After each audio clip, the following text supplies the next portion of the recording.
أعوذ بالله من الشيطان الرجيم. بسم الله الرحمن الرحيم.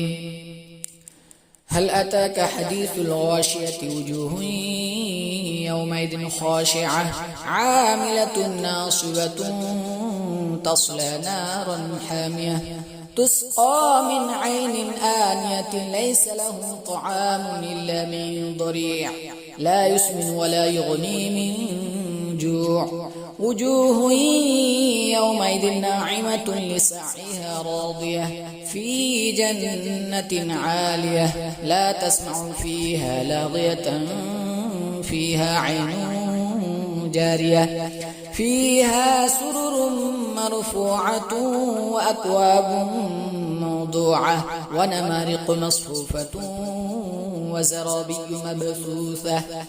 أفلا ينظرون إلى الإبل كيف خلقت وإلى السماء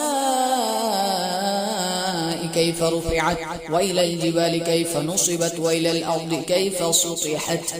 فذكر إنما أنت مذكر لست عليهم بمسيطر إلا من تولى وكفر فيعذبه الله العذاب الأكبر. إن إلينا إيابهم ثم إن علينا حسابهم.